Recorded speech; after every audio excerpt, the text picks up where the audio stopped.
Hallo, welkom bij Kikker TV. Vandaag hebben we weer een kikkerles. We gaan nu alleen niet goochelen, maar vandaag gaan we jongleren. Ik gebruik daar de 3 jongleerballen voor. Maar je kan ook 3 appels of zo gebruiken, dat is ook goed te doen. Ik heb er nu al 3 vast, maar we beginnen met 1. Dat is puur om te kijken hoe goed je kan gooien en hoe goed je kan vangen. Hoe goed je hand-oogcoördinatie is. Je gooit eigenlijk de eerste bal op ooghoogte, daarna vang je met je andere hand. Dus zo. En dat doe je een paar keer, zodat je een beetje het gevoel van je jongleerbal, appel, ui, sinaasappel, mandarijn, maakt niet uit. Zo blijf je een beetje doorgaan. Nou, als je het een beetje goed onder de knie hebt, dan pak je er een tweede bal bij. En ik weet dat jullie allemaal fout gaan doen, waarschijnlijk. Jullie gooien die bal in de lucht en die andere geven jullie door. Dat is geen jongleren, dat moet je niet doen. Je moet eerst deze bal op ooghoogte gooien. Als je op zijn hoogste punt is, dan gooi je die bal eronder door. Dus er zit geen doorgeving. Dus het werkt zo. 1, 2 en dan vang je ze allebei. Daarna stop je gelijk eventjes. Dan doen we dan weer 1, 2. Stop je weer eventjes. En ga zo maar door. Probeer ook eerst met de rechterhand eerst te gooien, daarna met de linkerhand eerst te gooien. Probeer allemaal van zulke dingetjes, probeer het allemaal uit.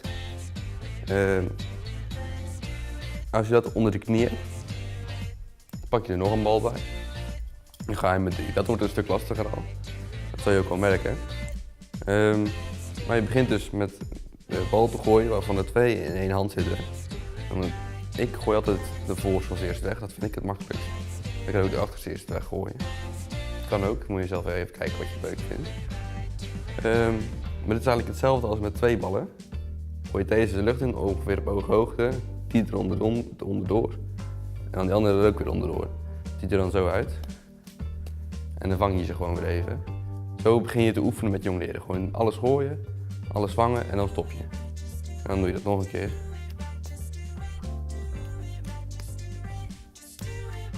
En probeer ook van hand te wisselen waar je mee begint. Kijk, dan ga je weer met links, weer met rechts. En weer met links. Zo blijf je een beetje doorgaan. Als je dat gooien en vangen onder de knie hebt, dan ga je gewoon proberen om het langer vol te houden. Net zolang dat je het onder de knie hebt.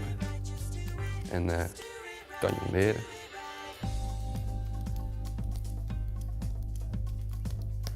Dan zal ik je ook nog een paar tips geven. Als je gaat jongleren, kijk niet naar je handen. Kijk naar de bal. Waar de bal eindigt. Dus volg de bal ook niet, ga niet zo doen. Je moet niet naar je handen kijken, maar gewoon waar de bal op zijn hoogste punt is, dat is de plek waar je kijkt.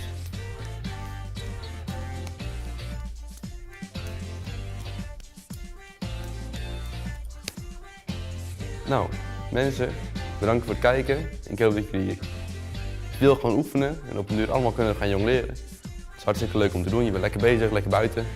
Nu ben ik binnen, maar dat kan ook heel goed buiten. Tot de volgende keer.